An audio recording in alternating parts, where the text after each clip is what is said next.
Sorry. So that was the only thought that I had when I went through and looked at it. And not being the traffic engineer, I know it would have to go up to be looked at. But does anybody have anything else that would seem reasonable and not terribly expensive?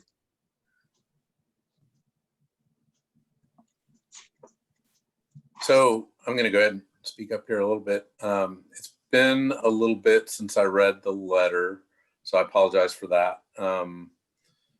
Is this OC map that you have open right now? It's just it's a PDF that I created from it. So can you let me share the screen real quick? Yeah. I'm just going to do a quick screen share. Okay. Just because I want to bring up OC map, because we have the street classifications in OC map, and you see that. So it's pretty much the same map. Frontier Parkway is the through street between Leland Road and Myers Road. It's not classified as anything other than, I think the colored lines represent what I want to say are, I wish I had I'm trying to remember if there's an actual designation of what those colors represent. But just based on looking at those look like arterials. So Leland Road is an arterial. Definitely knowing Frontier Parkway, it's not. It was never designed to be that way, but it was designed to be a through street. So in kind of the city's ongoing effort to, not load any one particular neighborhood with, with through traffic like that, but yet still providing good connectivity from neighborhood to neighborhood. So, for years, Frontier Parkway was not connected through. And then when they built the park, they built that last piece of Frontier Parkway to connect that. It is, kind of helps with all the kinds of things that we like to do for drivers. We can definitely control or do a better job controlling speed. And I think even the neighborhood has supported and actually paid for speed humps in that neighborhood. I can't recall where they're at, but I don't think they're in the section by the park out towards Leland. I think they stay in more of the kind of the curved section of Frontier Parkway. But the idea of closing a roadway is kind of counter to a lot of our transportation system design, so that we're not loading up any one street with heavy traffic. And so my sense is those folks that also live along Leland, they see some benefit from that, albeit that they're also kind of on a designated street with more expected traffic volumes. But as we see development happen out there, we're going to see more neighborhood traffic, and not allowing that traffic to use that public right of way is a problem. I think the better approach is to pursue protections for the neighborhood through speed controls and counts. It'd be interesting to see what the counts. I don't know how much those have changed over the years, but we should have some pretty good traffic counts out there. I don't know if we have count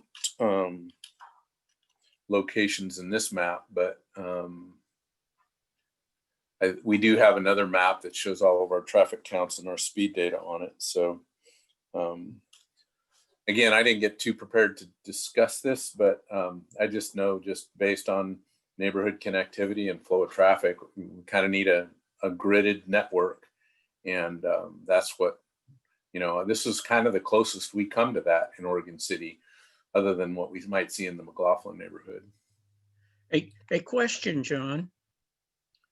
would it be reasonable, you think, to be able to say no through commercial truck vehicles or something of that ilk on either end of it? If that's the issue, I'm not sure is this commercial trucks that we're talking about, or is this just folks in maybe even in the county that are coming up Leland Road and turning. I mean, it is kind of an odd route. I'm not quite sure why folks are using that much. I mean, I don't know if they're going north or south on Myers Road when they come out. It doesn't seem like, it would be that much shorter than just taking Leland all the way to Myers Road. So I don't. It would depend on where you're coming from and where you're going to, but there's no other connection between Myers Road and Leland until Leland curls around out a couple of miles south of town. Matt, you mentioned something in your email about commercial vehicles using this route? Yes, I referenced commercial vehicle traffic as well as neighborhood and rural traffic. I just tried to encompass every bit of traffic or all types. Give Daddy some water. Come on. So, truck traffic, if there's specific drivers that are using it on a daily basis that really shouldn't be on it, I think, again, we can, through enforcement, communicate with those folks. But again, it's kind of like Pease Road or, Leland Road. The traffic volumes are higher because there's more development out in those areas. And again, Frontier Parkway is fairly narrow with a lot of on-street parking. So you would expect really low speeds along there. If we're seeing more speeding, that's another thing that we can, pursue with the police department. And Matt, have you tried? Have police been out there? Have you heard much of enforcement out there? I have not. I've spoken to law enforcement a couple times over the years, and they've explained how they're drawn in so many different directions that they don't have adequate staffing to patrol this neighborhood on a regular basis. If I could speak, I know that, hey, Matt, that is a very heavily trafficked side road right there. I ride my bike by that area and it is a cut through. And John, I don't know how big of a deal it is to put speed humps in there, because that would certainly slow it down from 30 to 40 miles an hour to a good 20, 25. And Matt, I think that that would be more appropriate for Frontier Parkway. But John, what do you think about speed humps on that road? Well, my recollect is we've got at least a couple along there. Matt, can you refresh my memory? I don't remember how many are on that section of roadway. That's correct. They're within our boundaries of our HOA, both on Frontier Parkway. One's just to the north of Prospector Terrace, and the other is towards the park. But there's two, and the HOA worked with the city and paid to have those installed. And I think it was about 8 to 10 years ago. Yeah, that's kind of my recollect as well.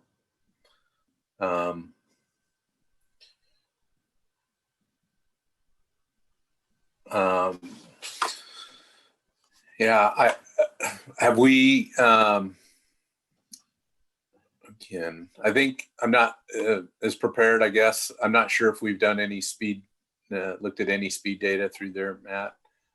So I think just hearing you makes me feel like I would like to look at speed data for sure. I just don't want to leave any, high hopes on closure of that. That's kind of counterproductive. We see similar requests on pathways that we put into neighborhoods, and folks, they don't like the riffraff that comes with pathways, so they like to see those closed at time to time, and we discourage that as well. So if eliminating that as a through route is a bit counterproductive to distributing the traffic, or kind of around the network of streets. But I do think that if there's specific commercial vehicles or speeding traffic, those kind of things, that maybe we can work with the police department on that. And until I've spent more time looking at it, Vance, I'm assuming you haven't looked at it, Vance Walker. I'll just assume that. That's correct, John. John, would it be- Bob, the city usually does not pay for speed humps. That's the neighborhood responsibility. Would the city ever make an exception to that rule to try to help them? Well, I do think that it's commendable that the neighborhood's done 2 already, and then there's the park in there. So there's kind of like a city becomes part of the neighborhood. If that's always, I feel like that's always the case, but in this case, we're a landowner, and there may be some justification for that, Bob. But we've not done that. I don't think we've ever done that before, but I can see just kind of the park traffic, and might be a justification for that. Well, if you got some speed trailers out there, then you might have a record of the amount of speed that's going through there, and then that might help justify it. Thank you. So if I might chime in real quick, I'll check with Jason Thornburg, our transportation manager, to see if he has any recent data from our speed trailers. If not, between the speed trailers that Public Works has and the quote unquote covert speed box the police department has, I'm confident we can get them out there and get some current data. And I was looking at our speed hump policy. So I think the policy has been redone in the last few years, because if you look under minimum criteria, third bullet point down, speed humps will be available only on streets that have a designated speed limit of 25 miles per hour as determined in accordance with state law, and no more than 1 lane traffic direction. So that tells me that back when those were installed, because I believe the speed is 30 on that road, is that right? What is it, Mr. Dale? It's 25. It is, okay, great. I thought I heard somebody say 30 earlier, so that's why I was going there. Thank you for that. So speed-wise, it is eligible. So yeah, we're more than happy to get our speed trailers out there to get some data. The covert speed box that the police department has works very well also. So thank you for that.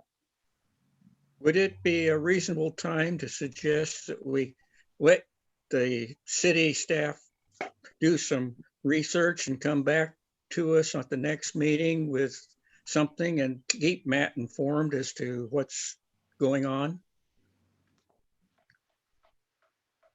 Yes. Certainly. Then perhaps that would be the best thing, and we should move on. Thank you, Matt, for bringing that. And I think we've had a good start on the discussion anyway. So hopefully we can come up with something. I agree. And I thank you very much for your consideration and the time you guys spend on this. Okay, next up is Christina Babcock from Clackamas County. And I will share, well, I'm going to try to share my screen again.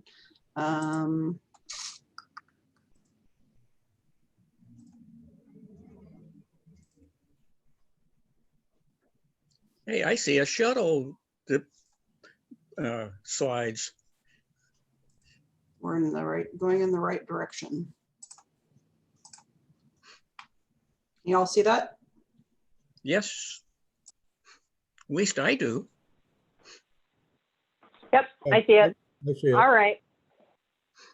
So I'm Christina Babcock, Transit Coordinator at Clackamas County.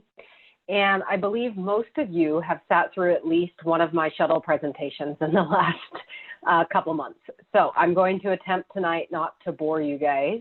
And I may flip through some things pretty quick. So if I do, stop me, and I can answer questions along the way, and then obviously I can answer them at the end. So my intent tonight is kind of to give you guys, I guess, an update or a broad view on where we're at with things. Clearly, the date on this first slide is incorrect because it is not September 15th, but it is October 20th. So I'm off to a good start here tonight. Next. All right. So high-level project purpose, we've been over before, but it's about making connections that are going to allow people to travel all the way to work, school, and other daily destinations on transit. And so the idea behind the Oregon City Last Mile Shuttle is really about filling in gaps that TriMet has either chosen not to serve in Oregon City or cannot serve for various reasons. And so the idea behind this shuttle is not to duplicate TriMet's service, but to complement or enhance it and allow people in Oregon City to move to critical or key destinations within Oregon City. And the shuttle idea was born from a number of different plans. Some of them are listed here in the lower right-hand corner, but things like the Clackamas County Transportation System Plan, TriMet Southeast Service Enhancement Plan, under the Transit Development Plan in Clackamas County that's currently underway, they all have identified this need in Oregon City for a shuttle that fills transit gaps. Next.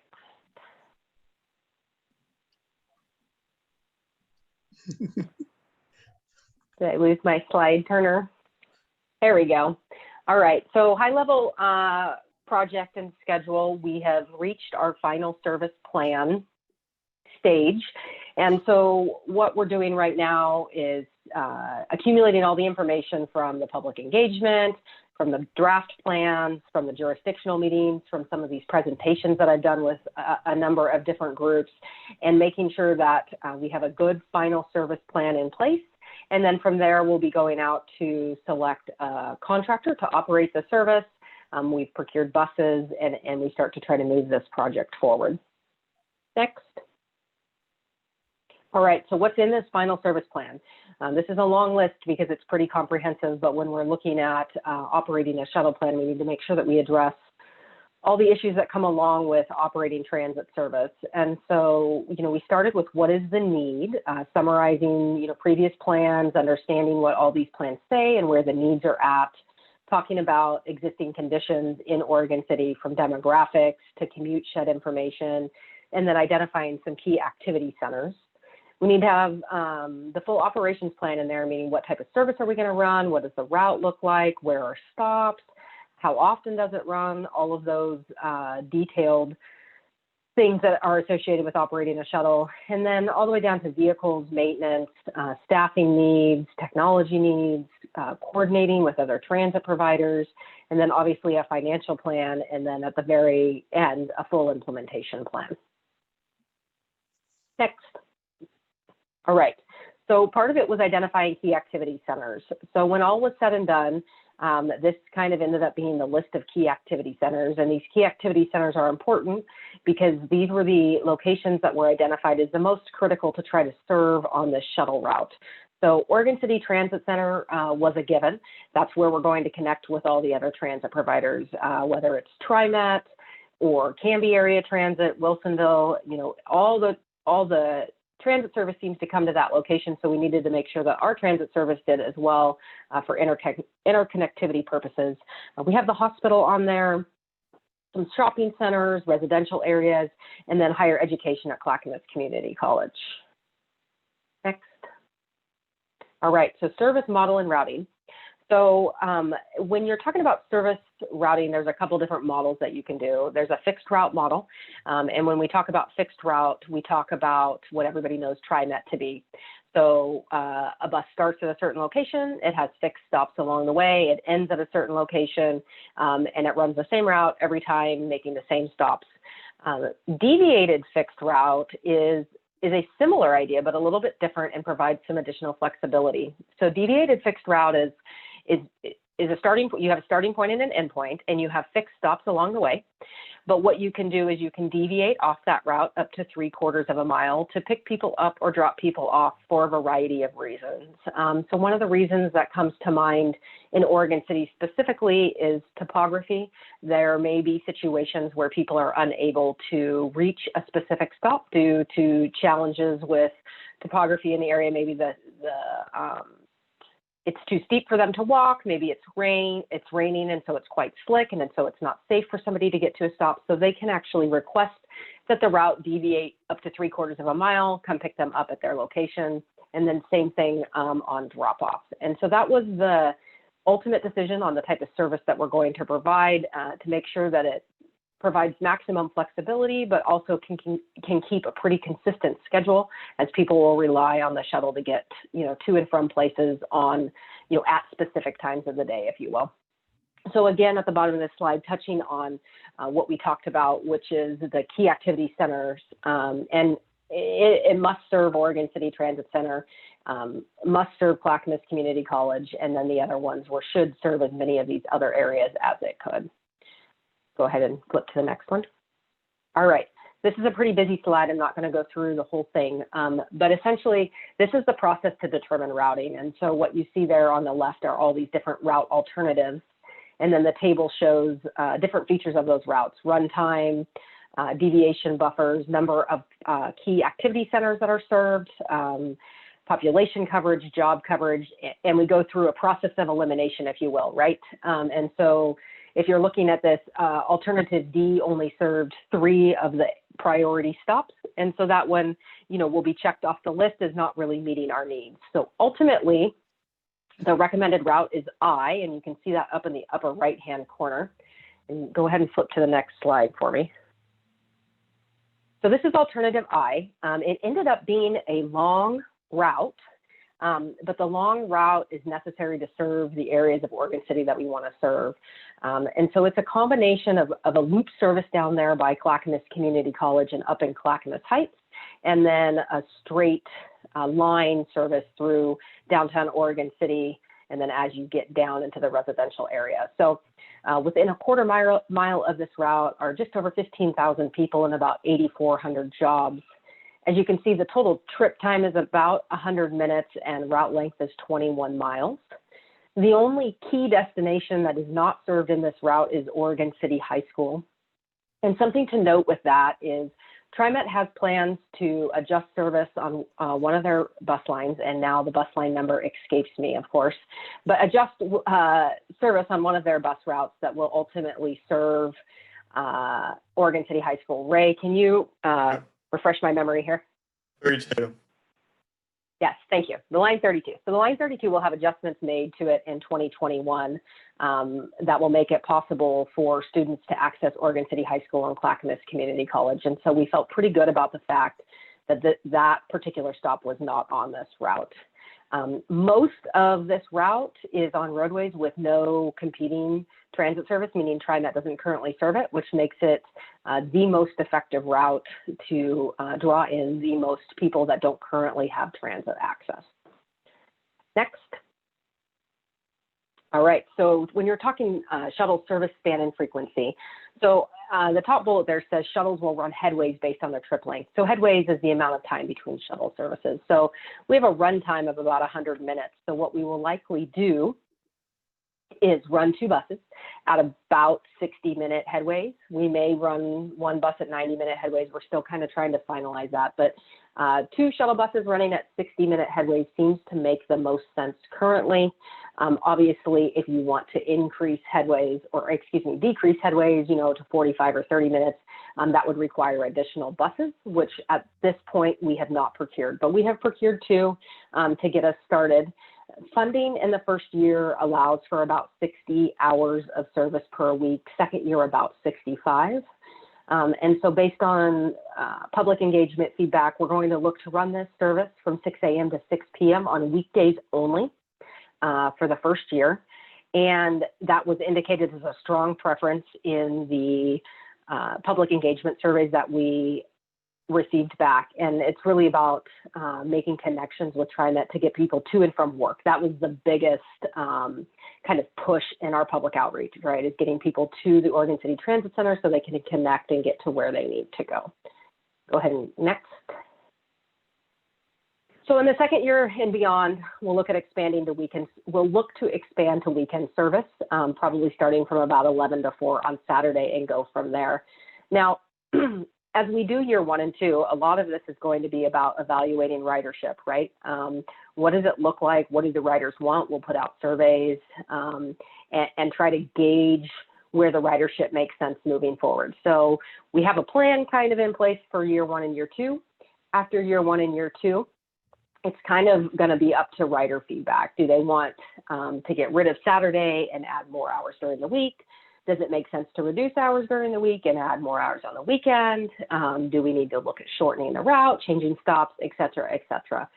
We are going to look to purchase another vehicle, maybe even 2 vehicles in the coming years, which would give us 4 vehicles to operate the service with, which again could decrease headways and make the shuttle overall more appealing for riders. Next. And so as I talked about, the vehicles have been procured. There are 14 seats, ADA accessible, spots for 3 bikes on the front end. I say 14 seats, so 14 seats was pre-COVID. With COVID requirements currently for transit, that definitely reduces the capacity. I haven't done actual measurements, but there is a requirement to maintain 3-foot spacing. And so it generally cuts capacity in about half, sometimes a little bit less. So off the top of my head, I'm thinking we probably actually only have about 6 seats, which is again why we're looking to procure some more buses, because depending on what ridership looks like and how strong ridership is right off the bat, we may need to add additional vehicles to handle capacity. I spoke earlier about contracting out service. Clackamas County itself will not provide the service, but what we will do is contract out with a local service provider. I'm not sure how many of you guys are familiar with other shuttle programs in the Portland metro area, but many of the programs are contracted out through Ride Connection, MV Transportation, a whole host of them. And they do very good job, very good work, and go from there. So the financial plan also really focuses in on not only what it's going to cost to contract out the service, but also maintenance, and then also what the fleet maintenance, fleet replacement needs are going to be in the future. And that's important to make sure we're ahead of things and that we don't get to a point where the fleet has eroded and we have no replacement vehicles. So all of that is included in the plan. Next. So ridership estimates, it's a bit of a shot in the dark to really understand what ridership is going to look like, especially with COVID. But what we use is these other shuttles that are located in Washington County, actually. And so what you can see there in blue is the rides per an hour. And then what you see in orange is populations and jobs within a quarter mile of the stops. So if you remember way back to that table, we have about 15,000 people located within a quarter mile of the stops. So that's relatively close to Tualatin, more than all the others. And so we're hoping to fall kind of on the average here, which is about 6 to 8 rides per an hour, which would actually fit perfect with my COVID ridership estimates for each bus, where we wouldn't actually have to add any more vehicles right off the top. So if we end up with 6 to 8 riders per an hour, I think that everybody across the board would consider this a resounding success, without a doubt. If it's 3 to 4, I would still be very happy with the results, and that's getting 3 to 4 more people where they need to go, which is always a positive thing. Next. So where we're at to finish up is, like I said, we're revising the plan based on further feedback. All these meetings that I do, I usually get feedback, and so we go back to the drawing board a little bit and talk to Dana, and we talk to John, and we talk to other people. Make sure everyone's kind of all on the same page. We're working on developing a branding and marketing strategy, if you will, for the shuttles. We have shuttles that are also going to be implemented in the Clackamas industrial area. And so, and we have Clackamas Community College Express shuttles. And so we're kind of talking about branding, like how do we brand all these shuttles and make sure that people know, what these shuttles are for and not get confused but also have some distinctions. So we're kind of working through some of those. And then schedules obviously have to be coordinated with the other transit providers. And so once we get everything finalized, then the last step is really making those coordinations happen so that we're helping people connect to where they need to go, because it doesn't do anybody any good if our shuttle bus shows up 30 minutes after the TriMet bus leaves and somebody has to wait another 30 minutes. And then we'll take it to C4 and the Board of County Commissioners, just get the final, sign off, we're good to go. And looking to hopefully implement in January of 2021, I'm actually going to take delivery of the buses on November 2nd, which is, let's see, about 2 weeks from now. And so we're really hoping to get this rolling quickly. So I think if you hit next, I think that's it. Like I said, try to keep it pretty high level, but I'm certainly here for, questions or comments, and would love to hear what everybody thinks about this program. I know I'm going to have a few questions, but I'll let the rest of the people chime in first, because maybe they'll ask one that I've got in mind, or maybe they'll have a better one. So anybody else have any questions?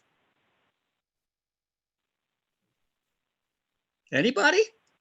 I have a question about the stops, whether there'll be permanent signs or just put your hand up and hope it stops. Like, how permanent will stops be, especially in residential areas? It's going to be a combination.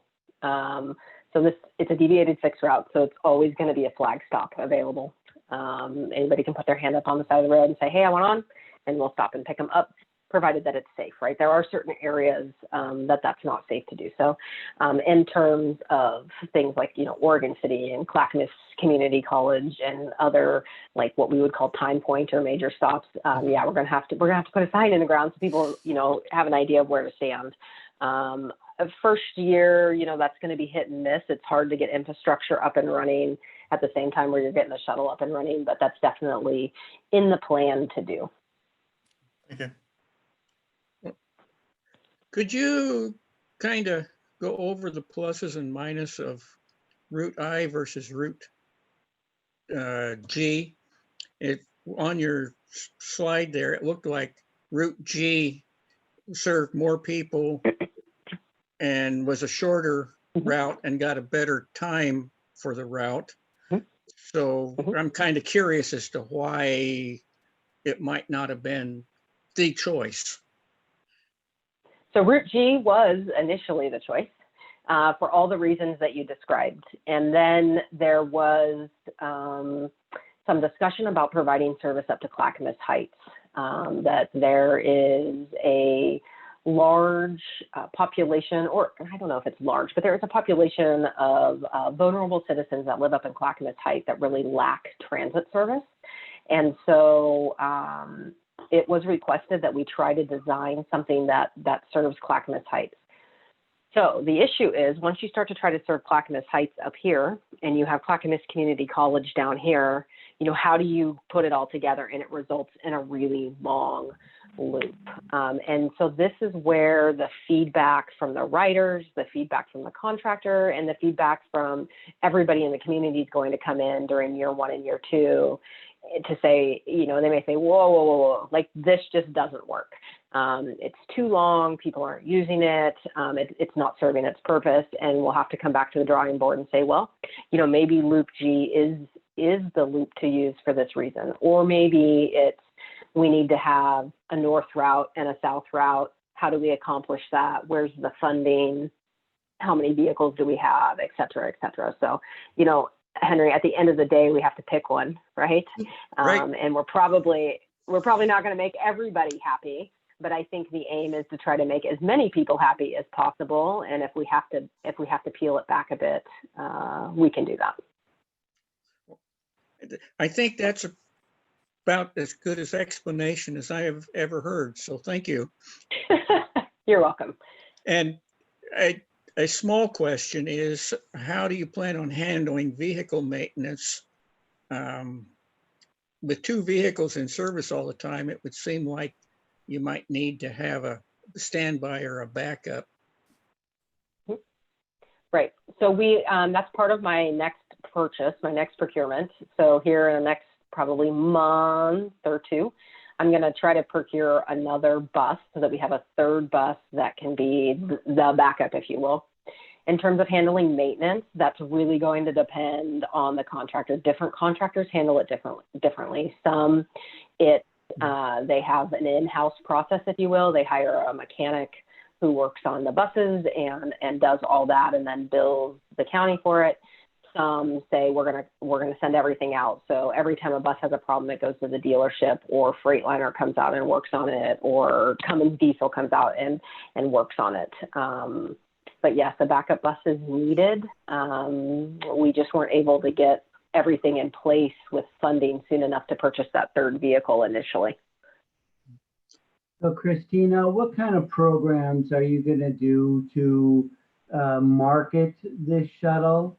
I know you're a long ways down the road to get this whole program started, but for me to look at this going 6 to 8 people an hour for a huge investment, it looks like having a free Uber account for whoever needs it would be better at this point. But how are you going to market this? And then secondly, what's the capacity of each little bus that you got there? I mean, does it sit a dozen or does it sit 20 or what? Okay. So a couple different things. Let's start with the easy question, and then we'll work our way backwards. Easy question is, how many does it seat? It seats 14, but with COVID restrictions for transit, which is 3-foot space, I haven't done all the measurements specifically, but we're probably somewhere in the neighborhood of about 6 to 7 people. Generally cuts the seating capacity in half. To your second point about it would be cheaper to provide Uber for everyone. I mean, you know, you could argue that. I'm not going to, yes and no. Public transportation is one of those things that can be quite costly to provide, but it is critical and often a lifesaver for the people that use it. And it is a really important part of building a strong community with access to jobs, access to higher education, and making sure that people can get to where they need to go and don't have to rely on using a car or, you know, riding with a friend or all those types of things. So, you know, 6 to 8 an hour, I would be like jumping up and down. I would be very proud of myself. I'd be patting myself on the back. And I think, you know, Dana and John and everybody else in Oregon City would feel the same way. If it doesn't end up there, then, you know, we'll have to see, and we may have to make adjustments, because I don't disagree with you that it is a large investment. But I think the city of Oregon City and Clackamas County are on board with this investment and really believe in investing in transit for the residents of Oregon City and for people who come into Oregon City to access employment. To your first question, which was about marketing, you know, we're not that far away. We're only a couple months. So Dana and I need to get on that. We need to talk about that. And I know Dana has some ideas. I'm sorry to put you on the spot, Dana, but I know Dana has some ideas. And I come from a transit background. I come from an operations background. So marketing isn't exactly right up my alley. So I'm going to have to rely on some partners here in Oregon City to help me get it out. I do know that I think it made the October trail news to let people know about. Maybe it made it, maybe not. We'll put it in January for sure. And there will be some outreach efforts in different places. I know I'll be getting with Ray so that if and when spring terms gets back in session, we can market it at the community college. But there is some challenges with COVID. I see Dana took herself off of mute. So Dana, you want to help me out here a little bit?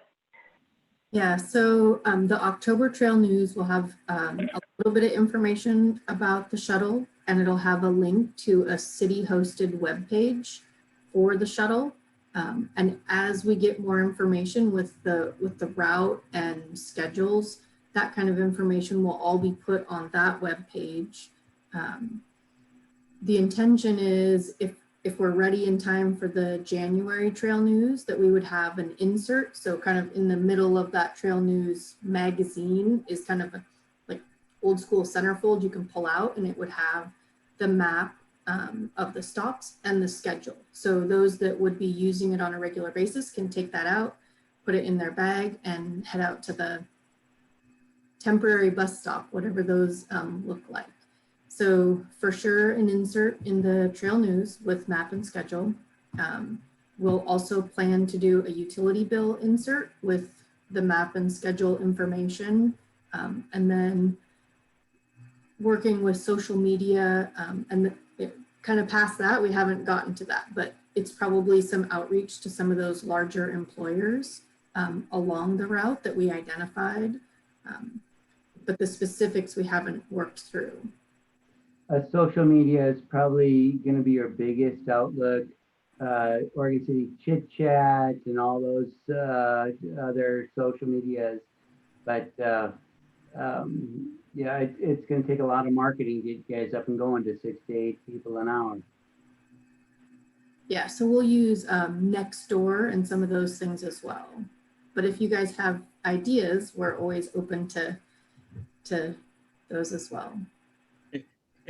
A question for staff more than anything else, I think, is does the city need to do anything specific to arrange for on the ground identification points for the pickups, for the real fixed pickup points like signage or anything of that ilk, or perhaps a commission saying, yeah, go ahead and do it? Seeing as how the city's a road authority and it's got approval status for all the signage. Yeah. Not hearing an answer, I guess I'd probably needs to research that and come back later. So I think Christina kind of alluded to, exactly what signage looks like, and when it's kind of ready to go in is still a little bit of a discussion. But our intention would be to get signage out there. If it happens right away, if we kind of see how the stops work, from an operations perspective, I don't know if we commit to those on day one, how long, what's the minimum commitment to those stops before we kind of tweak things to see how it works. I've never implemented a shuttle, so I don't know, how that piece of it works.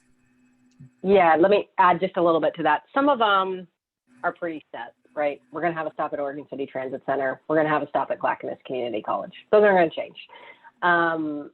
There's probably a couple others that are not going to change as well. It's all the intermediate ones that we really need to see. We can't implement those on day one because we may get out there and run and realize like where we wanted to stop just isn't going to work for a variety of reasons.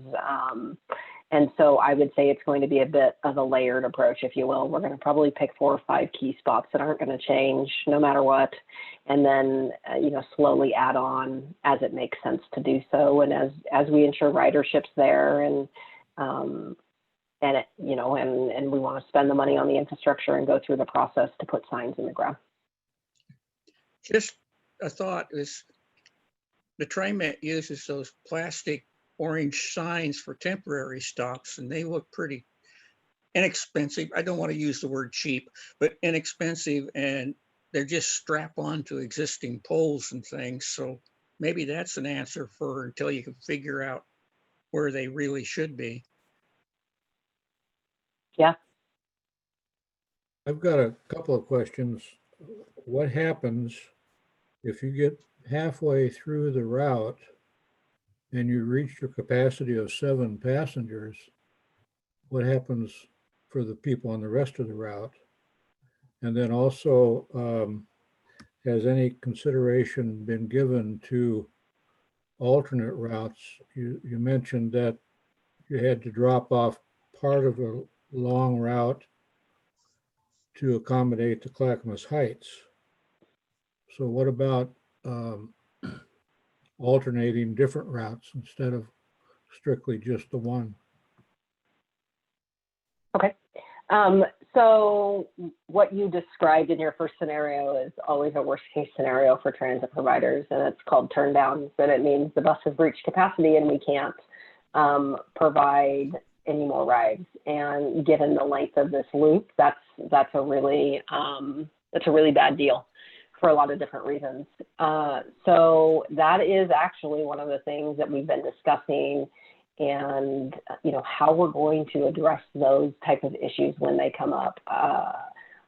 That is one of those things where it would be worst case scenario, and yet I'd be doing like little flips in my head because I'd be so excited that we have that many passengers that we're leaving people behind. So it's a catch-22. Typically what you would do when turn downs exist is you would provide alternate transportation. You might call a cab and try to get them a cab ride to where they're going. You might call another service provider and see if another service provider could provide a ride. In Clackamas County's case, it's a potential that we could use our Transportation Reaching People program to supplement it if we had to.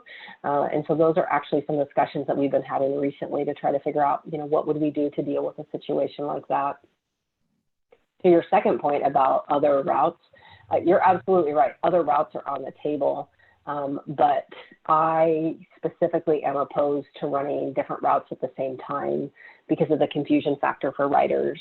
In my experience running shuttles and in running operations, if you have the same bus or the same service that runs different routes, it becomes really confusing for a lot of passengers to understand where the bus is stopping, what time it's stopping, and where it's going to. And so to start with, for this particular shuttle, we all agreed that one specific route made sense and that we understand and know that we are probably going to have to make adjustments moving forward. And those adjustments could look very different depending on ridership. And as I described earlier, it might mean shrinking the route. It might mean that we have to go to something where we have a northern loop and a southern loop, and they're on completely different schedules, and they're two separate routes. It may mean that we need to run a different direction at a different time of the day. So, but to start with, for ease of implementation and for ease of marketing and the riders to understand, we did select one, and we're going to move forward with that one. Well, let's just hope that you're faced with both of those problems. Yeah, right. Especially since it would be my problem, right? I want to respond to Tim's comment about the Uber Lyft comparison to shuttles. I've seen some studies about how Uber and Lyft cause more traffic congestion in especially bigger cities. And so I just wanted to mention that if we did look at doing Uber Lyft style thing instead of shuttle in the future, that is potential for increased traffic congestion for car drivers. And so for me, I think it's better for the city to approach the shuttle side because that actually reduces congestion. Just wanted to provide that perspective. The thought struck me on that too was that the riders may be more comfortable with a known fixed driver than wondering who's going to show up. But any more discussion? Anybody? If not, I thank you very much. It was good. We're looking forward to your next one, which is saying, it's an operation, go ride it. Hey, Henry, real quick before Christina signs off. Christina, can you talk about the funding for this? Because I think that's important for people to understand where that funding comes from and how we got, not necessarily how we got the grant, but yeah, just how it's funded. Sure. So this shuttle is funded through something called HB 2017, so House Bill 2017. So any of you that are currently employed and receive a paycheck, you'll notice that a payroll tax is taken off of all of our checks. It seems like a small amount maybe to all of us, or maybe not, but it seems like a relatively small amount to me. But when you factor that over all of the employees and employers, it adds up to a very large amount. And so those dollars, HB 2017, go to a program called the State Transportation Improvement Fund, STIF. And those dollars are slated for transportation improvements, if you will. So within the STIF program is a program called Regional Coordination. And Regional Coordination are dollars that are given to TriMet initially under the HB 2017 funding, and TriMet has allocated those dollars to small transit providers throughout the Portland metro area to provide shuttles like this. And so Clackamas County applied for some of these regional coordination dollars and was successful in receiving funds to operate the Oregon City Last Mile Shuttle and the Clackamas Industrial Shuttle, and do some planning work for a Milwaukee Industrial Shuttle and a commuter shuttle along 205. And, you know, the city of Oregon City was instrumental in helping us put together that application and writing letters of support to make sure that we received those dollars to get funding for this. And that funding is, you know, promised through the next biennium, which is the FY 22-23 biennium. So for now, it's stable funding and we don't have any concerns, and we were provided with enough money to provide initial service and potentially make some expansions moving forward. Is that what you're looking for, John? Perfect, thank you. Yeah, And, no and problem. Bob, you and I don't contribute because we're not employed. You can't ride then. You can't ride. No, wait, you can. I need you to drive my ridership members up, right? No, everybody's welcome to ride. And I guess, you know, I should mention, because I haven't mentioned actually, all of this service will be provided fare free, which actually is a really important point because it creates a barrier-free entry. There's no barrier for people riding that we don't have to be concerned about, you know, if people can afford it and all that type of stuff. So this will all be fare free, which is actually really important. And to resurrect a slogan I used to hear, free is a very good price. It is. I agree. Well, again, thank you. If there's nothing more, we should move on. All right. Thanks, everyone. I'm sure I'll see you again soon. Hi, thank you. I think All we're right, supposed bye. to hear trees, aren't we? Laura, you are up next. Do you want me to make you a co-host or do you want me just to share my screen? Either way is fine with me. I'll make you a co-host. All right. All right, you should be good to go. All right. Can you guys all see that? Yes. All right. Yes. Good evening. My name is Laura Turwhite. I am the Community Development Director for the City of Oregon City. So I have the honor of serving our planning and our building departments. I'm here to talk to you about a city policy regarding trees. I'm not here to talk to you about changing our code or adopting new code standards. As everyone I'm sure knows, Oregon City Municipal Code has regulations regarding tree removal. And we have like 5 or 6 chapters specifically that tell us when we cannot remove trees and what to do if we happen to remove a tree and things like that.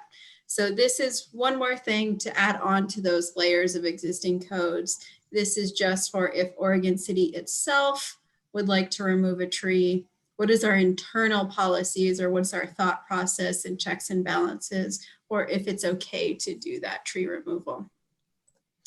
The purpose of this is to, sorry, let me switch that out. The purpose of this is to identify significant tree removal and the process to consider alternatives for the significant tree removal, and also to include a public notification piece. It is a direct result of some tree removal that happened at the pool property. So again, it's just a more of an internal policy that will end up being adopted by resolution that just tells us what are these internal steps for our thought process to make sure that we remove the right trees and have those checks and balances. So this does not apply to any of the trees that I have.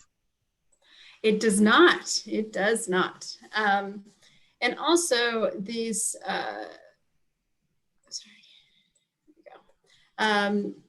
before we get into trees too much, I just wanted to summarize some of the statistics from trees last year, last calendar year. We keep track of tree statistics because we are a Tree City USA. And so in 2019, we spent a total of $478,750 total on tree care and maintenance. I would caution that that number does include staff time as well. The city also took care to plant 626 trees and prune 666 trees and the amount that we actually removed was only 188. So you can see that we actually plant and prune and care for a significant number of trees, and the actual tree removals is relatively low. Laura, So Laura, that yes, the trees planted number, is that what the city itself actually planted, or does that include developers who had to plant trees? that is a wonderful question. It's city itself only. It does not include property owners or developers. It includes the trees we plant a little more than 100 every year with our partnership with Friends of Trees. And then beyond that, it's really parks, public works, doing tree plantings, things like that. How about trees pruned? Are those trees that are all in public lands or on boulevards, or can you tell me where and what that number is all about? Correct. That is trees pruned by your city staff or our contractors working on city tree prunings. It does not include any pruning that is paid for by private citizens or any of that. It's just city staff work. Are trees in boulevards owned by the city or the residents? They're owned by the city. And so those trees pruned include those that are in boulevards? Yep. The residents have a responsibility. So the little planter area between the sidewalk and the street in a lot of residential neighborhoods, there's a responsibility for the abutting property owner to prune it and maintain it, but they are actually owned by the city. This pruned number does not include when those property owners prune it. This is just city resources. All right, so from the tree removal at the pool, the city manager identified the policy we talked about earlier to look at internal process, look at notification, and look at a way where we consider alternatives to tree removal. So we have worked with the city commission, directed us to work with the natural resource committee. I don't know why it says commission there. And so we drafted this policy with staff and with the Natural Resources Committee as well. We've been before the Planning Commission, Parks and Recreation Committee, and now we're before you. Next step is to go take your comments, and then we'll go to the City Commission to adopt the policy by resolution. So let me tell you a little bit more about this actual policy. Again, it is only city removal of trees, and it's city removal of trees on city or urban renewal property or within the right-of-way. It doesn't apply when the public wants to remove trees in that planter strip area.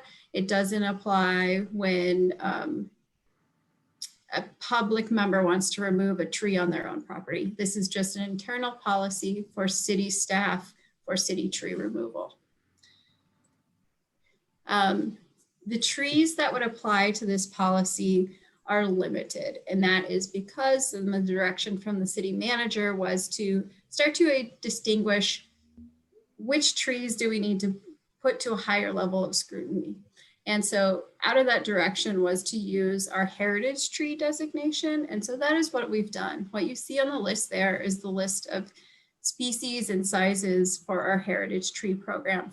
So for each of those species identified, there's a minimum size. If the tree is that minimum size, then it is eligible for a heritage tree designation, which just raises a flag to us to say that there should be a little higher bar or additional level of review.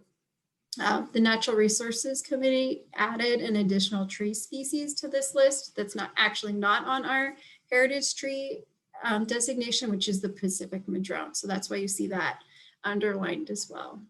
So it's heritage tree designation plus. So not every tree is going to go through this process. It has to be eligible for the heritage tree designation, what we just saw, but there are places where it may not make sense to do such extensive review that we normally just go through our normal process. Some examples, that includes if it's in a habitat restoration area. So there are places where the city approves habitat restoration plans, and some of those habitat restoration plans may include striving to preserve a certain species of tree, which could mean removing other species that are choking it out. Also, it means trees in or abutting water quality facilities are exempt from this policy. Through this policy, we tried to strike a balance between making sure that we can do our job efficiently and well for Oregon City, and then also identifying which trees are of significance to the community to go through these extra steps. Any tree listed on the nuisance plant list or classified as invasive or problematic species in the region is also exempt. So you want nuisance trees to be removed. We should not have a higher barrier for that. And then also is eminent hazard trees.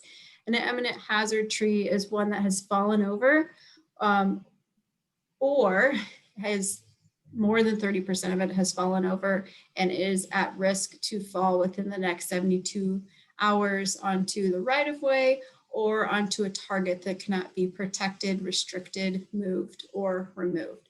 So say it's fallen into the street, maybe a car hit it or there was a windstorm. At that point, we don't need to go through a really long process to remove the tree. We got to get the thing out of the way so that people can use the road. All right, so the first step of the process, say it's eligible for the heritage tree designation. It is not one of those exemptions. The department that wants to remove the tree needs to assemble documentation talking about what that tree removal looks like. And so the two departments that are most likely to remove trees are going to be Parks and Public Works.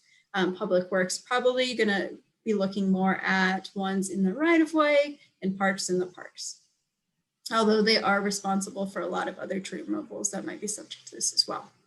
So the department's going to put together an identification of where the tree is, what's the species, what's the size, why are we removing it, and start to articulate our alternatives to tree removal. So is there an option to move a sidewalk around or do repair? Can you just shave down the top of the sidewalk that's lifting rather than take out the tree that is lifting up the sidewalk? And so they will have sort of gone through those thought processes of what are all the options. That option is going to go to their manager to review. And once it goes to the manager to review, then it's going to go to a third party for further review.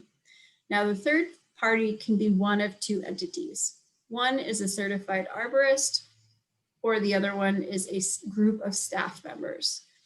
And the purpose of this third party review is to look at what's done, the list of alternatives, including cost and practicality, and see if it makes sense. We're not trying to cost out every option that could be imaginable. We're trying to do order of magnitude. What are some potential options and how much would they cost? And do they make sense to do? Sometimes the options might make sense and sometimes they're really not going to because they might not be feasible for a variety of reasons. If the tree is over 40 inches diameter at breast height, then it will automatically have to go to a certified arborist. If it's less than 40 inches, then the manager can decide if it goes to an arborist or if it goes to this internal staff group. The internal staff group is going to include someone from Public Works, Parks, and Planning. And they will get together, review it, and then they'll come out with a report, and that will include the same things. Were there other alternatives that should be considered, and what's the practicality of these alternatives? Then the department will take that and submit for a tree removal application. Almost every tree the city is going to remove requires a permit anyway. So when they submit their tree removal permit, we will create a website and we will post notice of that tree removal permit on the website, and the department will be required to post physical notice on the tree being proposed for removal. The notice is required to be up for 14 days.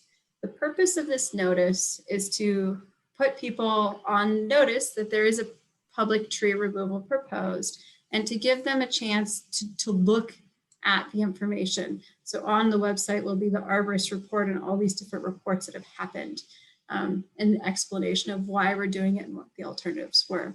Now, the public may come up with some information that we didn't know that is useful. And so it creates a space for a dialogue. If there's unresolved questions or concerns after that public notice period, then the tiebreaker goes to the city manager. So the city manager would get to decide, is this a tree removal the city actually wants to continue to pursue or not? There's a couple other things that we want to pay attention to, and that was that we wanted to make sure that we highlight trees of particular significance. And so in this draft policies, trees that are more than 40 inches diameter of breast height, we know that they'll have to go to an arborist, but in this proposal, they will also have to go to the city commission and they'll be placed on the consent agenda for the city commission.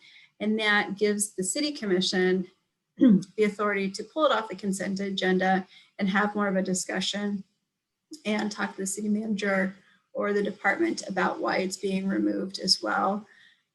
I can recall a few times that we've proposed trees for removal anyway and have discussed them with the city commission, such as the removal of the trees on Lynn Avenue in front of what's now the public safety building. So there's some times if there's a big tree, we kind of go talk to them anyway. So this doesn't codify, but it places into policy that if there's a really, really big tree, it's going to get a notice on the tree. It's going to go into our website. People can sign up for the website to get an email also every time something is posted. And it will go on the city commission agenda. So there should be opportunities for notice. Also, we're going to send notice of this to the Natural Resources Committee, PRAC, and then yourself as well. You're going to get notice for all trees. So you're going to get the ones in parks, and you also get the ones in planter strips.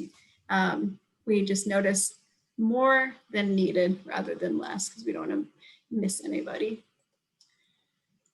There's a few other requirements that the city commission directed us to include in this policy, and that is trees over a certain size are not allowed a fee in lieu. This says 40 inches, although I think the policy actually says 50. So when you remove a tree, you'll have to replant to mitigate or make up for that tree removal. There are certain times where if those mitigation won't fit into physical space, then you can provide a fee in lieu. And so the commission wanted us to not allow the fee in lieu option for city tree removals for large trees. And then also they wanted us to reuse the wood if it's feasible for trees equal to or greater than 25 inches diameter at breast height. And so that could mean a lot of things. They've encouraged us to work with woodworkers to see if they could use the wood. We have made library shelving with some of the trees, but that can be incredibly expensive to harvest the timber and dry it and make furniture out of it.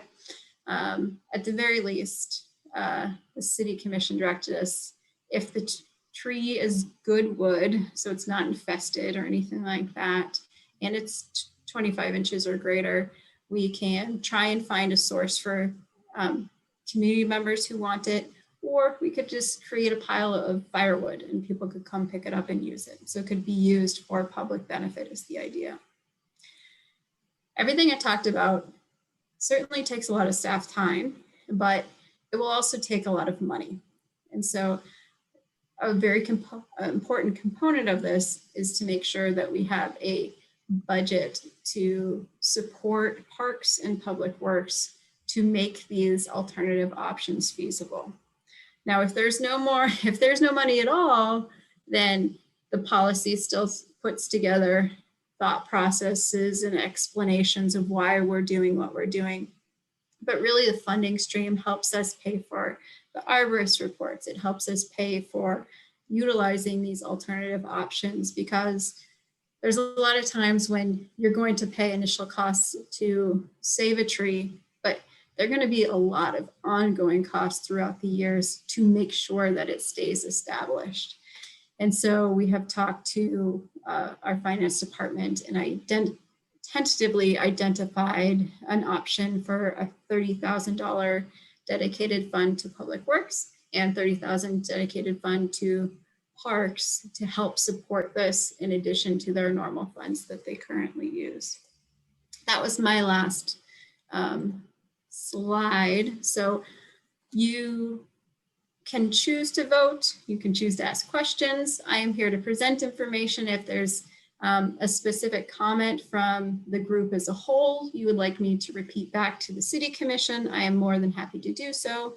I just wanted to make sure, because it will affect the city's removal of street trees or trees, near the street, I wanted to make sure that I touched base with you on this proposed policy. Does anybody have any points for discussion? And as usual, I have a couple of questions, but everybody else goes first. So, because you might ask my question. So anybody want to have a shot? Yeah, this is Bob. Laura, would you be available to give this presentation in 20 minutes to the CIC on November 2nd? Sure. That's great. I'll put you on the agenda then. Thank you. Are we, a side note, are we also doing a community conversation for the comp plan? Be happy to do that too. Well, nobody has contacted me about putting that on the agenda, so at this point, no. I'll send you an email later tonight. Okay, thanks. I have a question regarding how this, I don't know if we call it policy, whatever, change would impact, like if a tree is causing issues on the sidewalk, like making it, have crumbling the sidewalk or tearing up the sidewalk. And as a city-owned tree, how would basically this process consider whether to remove the tree or replace the tree? Is that what I'm understanding? Like, I'm trying to understand how the situation with that.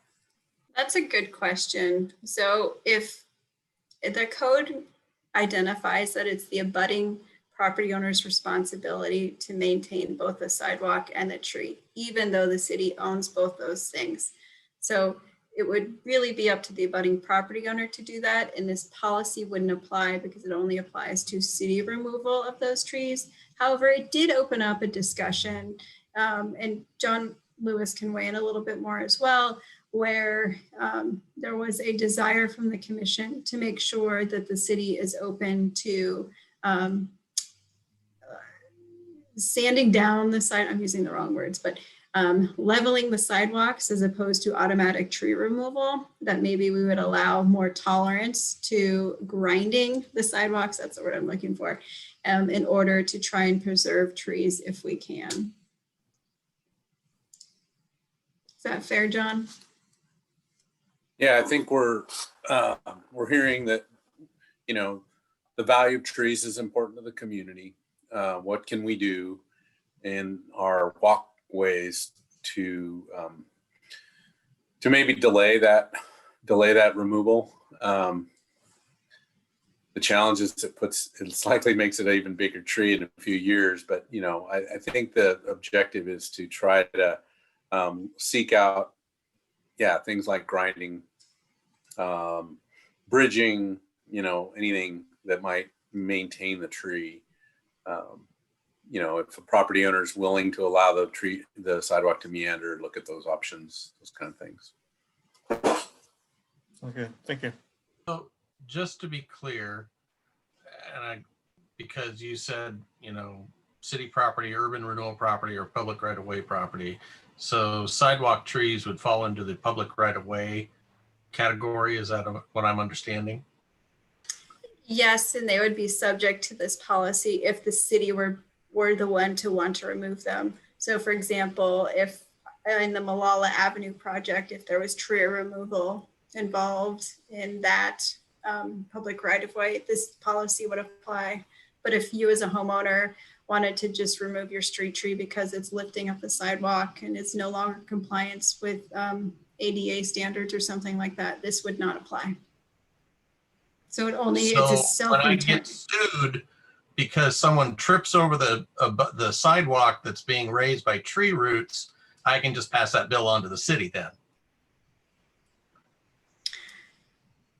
John Shake is a no. I'm not an attorney, but it's up to the abutting property owner to be responsible to make sure that that sidewalk doesn't lift. Yeah, that's correct, Vance. I think the deal is street trees are still a requirement, and if they're your frontage tree, they're still yours to maintain and to be responsible for. The city has a lot of property that might be associated with a detention pond or I don't know. How about the tree that's in front of my house that's already fallen into my house? If it's a street tree, then removal of that is something you can do. And planning has made some real, I would say, progress on how to make that a simpler process and a less costly process. But it's still, it's still a tree that's a frontage tree. It may have been a requirement of the city of the development, but irregardless of that, it's still a property owner responsibility. And if that tree's fallen on his house, then it must be a hazard tree and thus be exempt. I like that you're paying attention. Oh, I got that too, but my initial conversations with the city weren't quite as helpful, shall we say. I think our tree policies and positions, I know over my 17 years here, have changed a lot, Vance. So I'm not sure if that was a recent conversation or or from long ago, but it does seem to me like we're trying to walk a fine line between a desire by really our policymakers to make sure we're valuing trees and not just letting folks remove those trees, to also dealing with the issue of safe pedestrian ways and trying to accommodate that too. So John, I understand all that, and I don't want to get into this during this meeting because these meetings last long enough as it is. But my gripe, just on a personal note here, is that I'm all for trees. I've planted more trees on my property, since I've been here. But when it comes to these things where it does endanger people by walking down the sidewalk because a tree that was planted, in my opinion, incorrectly, the wrong kind of a tree for a sidewalk tree, then you're asking property owners to foot the bill for removal of that tree, replacement of the sidewalk, when in fact, it really wasn't the property owner's problem. So, but that's enough about me. So move on. I do have someone who's a neighbor who's having similar problem. Is there an opportunity for the public to comment on this proposed policy? Yes, it will go before the city commission on November 4th. I have it tentatively scheduled for. Okay, thank you. But please send. Go ahead, Laura. I was going to say, if you have any comments, please send them to us because we want to make sure that it is as well thought out before we get there as possible. Sure. And then the other thing I would say regarding tree regulation in general is we'd heard a desire from the community to talk about how we regulate trees. And so we're doing a comprehensive plan update, and potentially the discussion of community regulation of trees is a topic that may come out of that as a future task. I wouldn't be surprised. The only other thing I'll add, Vance, is that I would encourage your neighbors to come, because I think sometimes folks don't, the only time they complain about this is when they get the noticing, right? Or they've realized the liability, when we usually, it's times like these when we're trying to establish these policies, and having that balance of both tree protection and preservation against, kind of things like you're talking about, which is a safety issue, or really just kind of common sense issue with some of these, narrower planter strips. So I think the commission needs to hear that balance, because sometimes they at least in some of the things that I've heard, they seem to lean more towards the tree preservation direction than they do, the safety issue. We actually had an exemption for trees that lift sidewalks and pedestrian access ways more than 1/4 of an inch. And that was taken out by the city commission. So meaning trees that lift sidewalks, if the city is proposing tree removal, we will still have to go through this process identified. If trees move the sidewalk further than an inch, then if it would be removed, is that what I'm hearing? If the trees lift the sidewalk more than 1/4 of an inch, they will all have to, and the city is proposing tree removal, they'll be subject to this internal process or policy. We had originally proposed that they wouldn't be subject to the policy. They're always trying to balance requirements to safely move around the city and urban canopy. Okay. It's an art. Well, the question I've been holding back on is, do we have or does the city have, I should say, a list of the eligible trees that this would actually apply to as they currently exist on the ground? We do not. We do not have a wholesale inventory of the species and caliber and size of every tree in the city.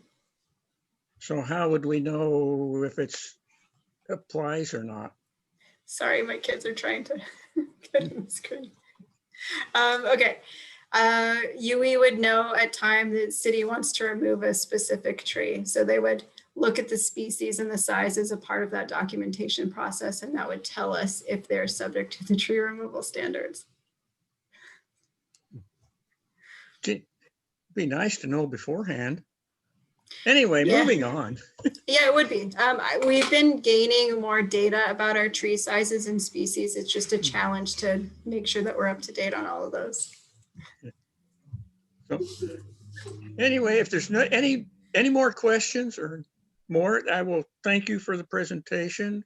I assume that we'll have something later on that will tell us what our role in evaluating these would be more likely to be. So we're not just sort of scrambling for thought processes when one shows up. Well, I'm not intending to come back to you, but I can send you guys the notice when it goes to City Commission. Again, we're identifying November 4th for that date. And so really your public works staff would take it on and implement it as it occurs. And they've been a part of the process as well. Buddy. I would just want. Thank you, Laura, for the co-hosts. I'm always here for comic relief. Yeah. Hey, Laura, Laura, was the expectation, because I kind of missed that part, is the expectation on the notice, you're just sending the notice to a wide list of folks that includes the TAC members. It's not necessarily the intention that it come back to the TAC for a debate or a discussion. It's more public knowledge to key members of the community, and TAC is one of those. And then if they have concern, they would show up to the public hearing where it's going to be discussed. Yes, and then the commission could pull it from the agenda. Thank you. That clarifies it tremendously. So Laura, if I see some violating trees like my neighbor's tree, do we report it by taking pictures and documenting things and then be able to bring that into the city commission on the 4th?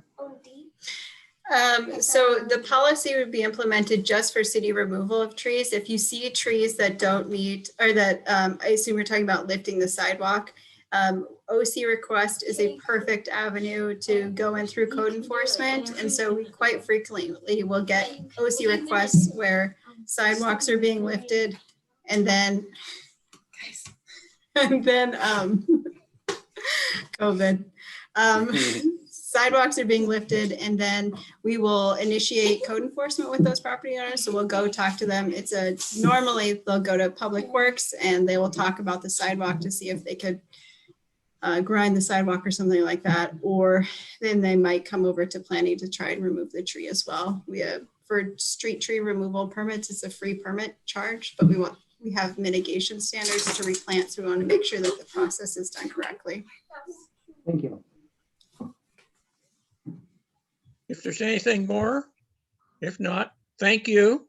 I hope we don't have to have too many discussions about yanking trees. Yeah, thanks for your patience. Now my kids waited to come in until I was talking, and now they leave. I'm hungry. So. Well, perhaps they need your attention. Thank you very much. I appreciate it. Thank you. All right, so moving forward, we have the Public Works report. And on the Public Works report, Vance Walker is going to give everybody an update on the speed issues on Glen Oak Road that Carla, doesn't look like she joined us tonight, but her concerns that she had. I will share my screen and Vance is going to show you some things. Some interesting data. Hey, good evening, TAC members. So we did have the police department covert speed box out there on Glen Oak Road in early August. And that's not the slide I'm looking for, Kim. That's what you're going to be looking at.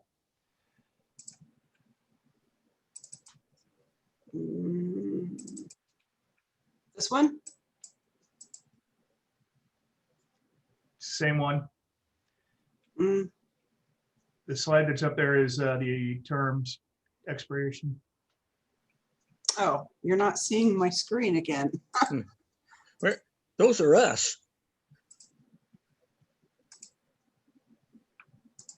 Well, in a nutshell, there's two pictures, two slides with data I was going to present to you folks. And if you bear with me. Oh, there we go. Perfect. Thanks, Kim.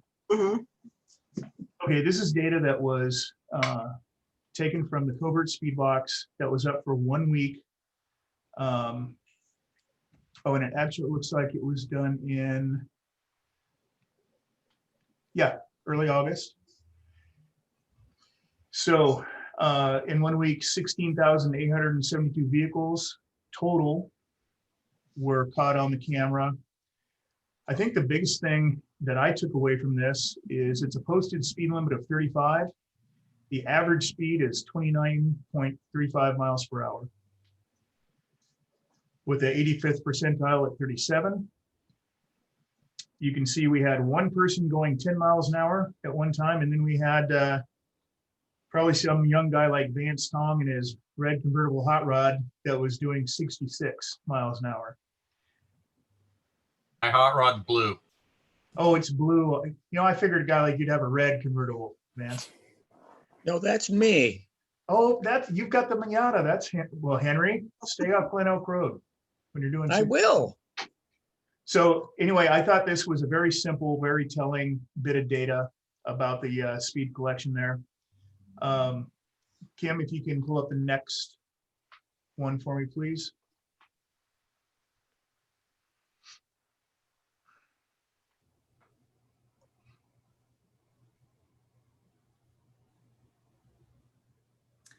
Okay, this is just a graphic image of really that this image was taken from the same data that I showed you before. And what's interesting, if you look at the peak of the graph, it's at about 33, 34 miles per hour. Again, the average calculates out to that 29 miles per hour. So in regards to speed, the data is showing that there really is not a speeding issue on Glen Oak Road. Moving on, I don't have another slide for this, but earlier I was mistaken when we were talking about Frontier. I thought Frontier was 30 miles per hour, and I did do some digging around on the city website. I'd seen it before, but I pulled up our speed hump policy, and this is the case where, however many years ago the speed humps were put on Glen Oak Road. Obviously, our criteria is different. I don't need to read again to you folks unless you wanted to, but our criteria now for speed hump installation is no more, they cannot be put on a street with a mile per hour of over 25 miles per hour.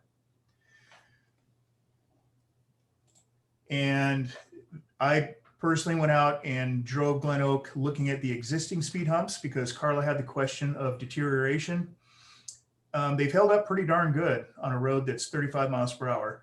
They're slightly deteriorated, but for the most part, they are still serviceable. There is signage before each speed hump, each direction, that says motorists, asks motorists to slow to 15 miles an hour. So I've covered speed, I've covered the speed hump. Lastly is parking. I reached out to Nancy Bush, who runs code enforcement. I asked her, does she have her employees patrol or visit areas, in this case, Glen Oak Road, on evenings and weekends? And the answer is no, she does not. But her email response to me was, she did not know and had not communicated with Carla. So Nancy said, they're out there regularly without knowledge of Carla's concerns. She recognizes the issues are primarily after hours and weekends. She knows that police patrol has been monitoring to some degree, and that as of August 31st, she knew that 2 citations were issued over the past week for parking. So, you know, code enforcement is under Nancy's purview. And if she has elected not to have her staff come in, alter their shifts or come in on overtime, that's her prerogative. But yeah, on that, guys, I'm not really sure what more I can do with Nancy and encouraging her to do that. She was confident that the police department, their patrol vehicles, when they have time, they're out there. But she really couldn't give me a guarantee on how much parking control the police department would be able to do. So that's the data and information I have concerning Glen Oak Road. Do any of you folks have any questions for me at this time, or anything you'd like me to follow up on further? The one thing I'll say about the speed humps out there is it's my recollection that it's quite possible that they were installed prior to any active policy being established at all. It was done as part of the overall rehabilitation of Glen Oak Road almost 20 years ago. Mm-hmm. Yeah, I think that makes sense, Henry, because it's very clear our policy now. If somebody were to ask for speed humps on that road, we would not put them in. Does All right. anybody have? Go ahead, Henry. Sorry. I was just going to ask if anybody had any more questions. Hey, Vance, one question I have that might be worth following up with Nancy on is, if property owners actually, you know, took a photo, you know, and kind of documented that a little bit, would the code enforcement group kind of accept that information and act on it? That might be helpful. Just thinking through that a little bit. I know calling folks in after hours for, you know, a small parking problem is probably not appropriate use of time, but it would be nice if there was, you know, a property owner who was, you know, like Carla, who was concerned about it, could actually get some photos of that and document times when they're there, and Sure. Have that be considered. Absolutely, John. I'll be more than happy to reach out to Nancy and have that conversation with her.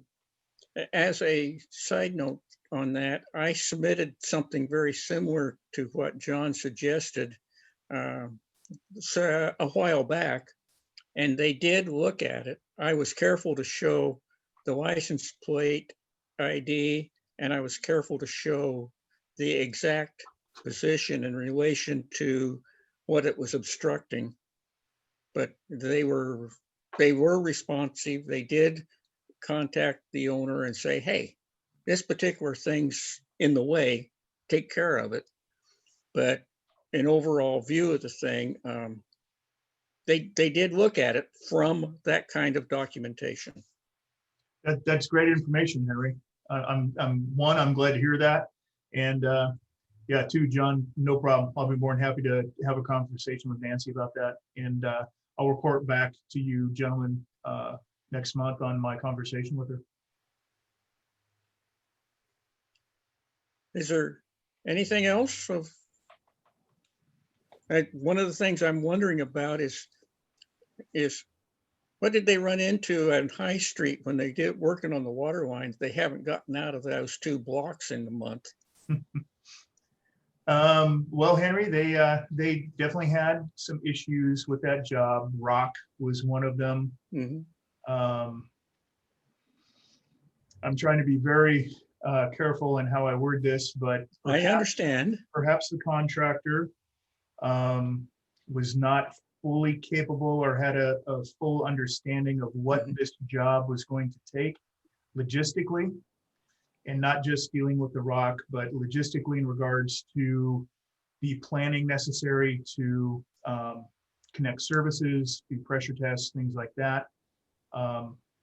My operations staff, specifically my water division manager and lead worker, have spent quite a bit of time trying to work with this contractor and guide them along. I think the good news is they're getting close, but they did have some struggles for sure, Henry.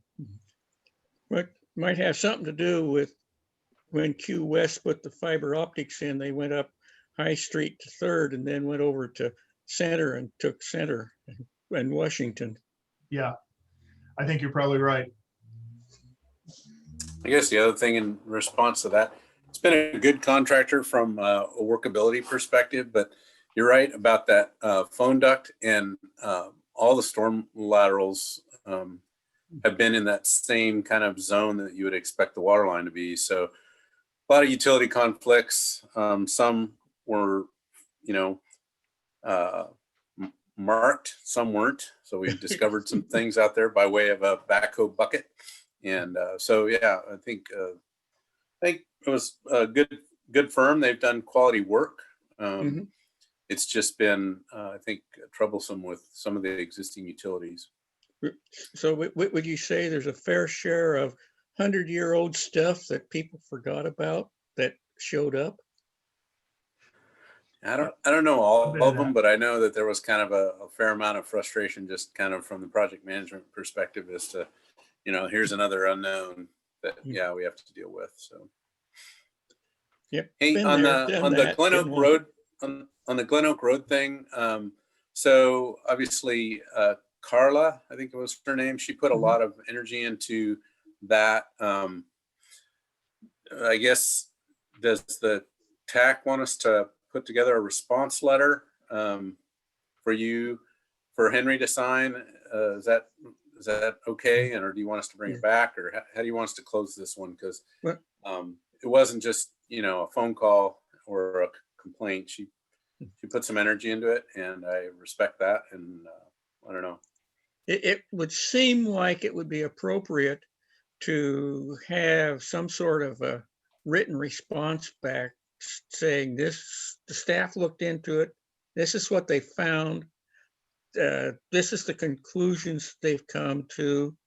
And this is what we are proposing to do in order to address the concerns that seem addressable. My one thought I had is, and I don't know if how far I want to pursue this, but is 35 appropriate out there now that it's built up like it is, as opposed to what it was 20 years ago when it was established.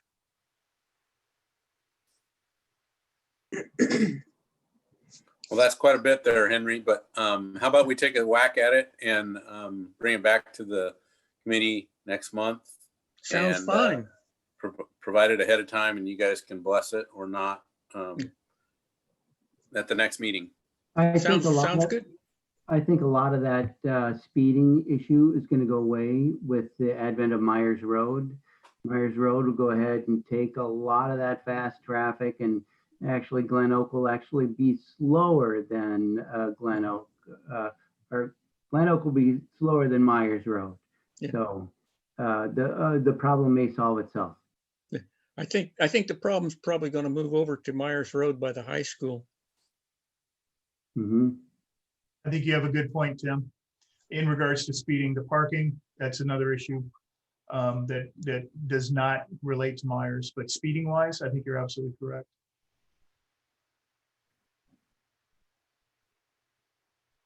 Okay, should we move on to the next item? Sounds like a plan. Okay, which is expiring terms. And I'm just going to go through really quick who's going to be expiring in December, which will be Ben Simmons, Vance Tong, and John Anderson. Ben Simmons has said that he would like to continue serving. And then Vance and John no longer are going to continue to serve on the TAC. So we have an opening already, and then we'll have 2 more openings. So we'll have a total of 3 openings. And I'm working with Katie Riggs, the city recorder, to try to get those filled. Hopefully we get some applications in. The one thing we were going to do is move Ben into one of the obviously empty spots, as long as you all are okay with that and okay with not having to make him go through the whole interview process again. It would seem to me, my personal opinion, is that it would be very awkward to do an interview that was not in the room with us together. And it would seem appropriate to allow an informed direct placement rather than to go through and try to get an interview done by Zoom. Yeah. If you follow that line of thought. Yeah, I think we did that with Bob. We didn't make you interview again, I don't think. There was a... No, you did not. And I think that we discussed this at an earlier meeting, that any of our present members that wanted to continue, we would not have to interview them. Okay. Yeah. So any other opinions? I don't have an Sorry to cut opinion. off. I have Go a ahead. when's the date and what meeting is Vance and John's last meeting? What will their last meeting be? well, December 31st is when their term expires. So if we December don't have meeting. if we don't have a meeting in December, then it would be in November. Okay. It will be the Tuesday before Thanksgiving. Okay. Well, I want to make sure we're appropriately acknowledging the work that Vance and John have done. So hopefully you can make that meeting, Vance. I don't see John on here, but again, these committees sometimes are long meetings, like you've acknowledged, and good updates, I feel like. I'm not sure, what we've done debriefs in the past too, offline debriefs where, Henry and myself, I think Bob and myself have talked through the past memberships just to get a sense of what maybe they think we should do differently. So I don't know if you're interested in that, but that's another thing in addition to the kind of acknowledgement on it sounds like the November meeting. I'd be happy to do an offline debrief if that you think that would be helpful. Certainly, I'm glad to have had you on, though. It's been great. You can blame it on COVID. There's no pizza in COVID Zoom meetings. I could It have was the pizza, that's good. Domino's. That's all it was going to take to keep you around. I was just talking to my wife tonight about that. She used to get so jealous when I'd have pizza because that's her favorite meal, I believe. Do we have any other business? Yes, the last item that we were going to talk about is the TAC annual report, which I have pretty much done except for your all goals. So I guess, I don't know if John and I and Vance and Henry need to sit down and discuss it. I don't know kind of like the history of how those come about. So maybe some insight into that. And There's a certain number of those goals that are ongoing forever.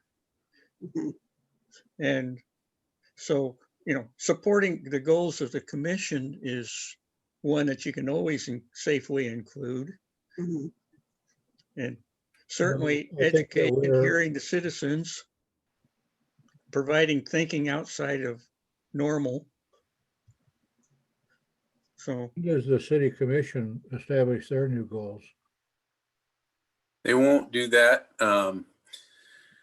until probably February. And there's a kind of a question about that because of the recall. So we're trying to figure out, well, I say we, I think Tony and Katie are the city manager and the city recorder are trying to figure out, when that makes sense. Budget starts for us in February. So there is kind of a need to get that done sooner, but they were just trying to figure out how to deal with that with the potential of a recall that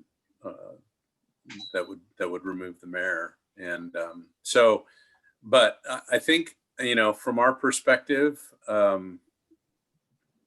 what I think we do is we circulate that draft report, Kim, and then I would encourage the members to, either reach out to Kim with a response and a reply all, or reach out to Henry directly.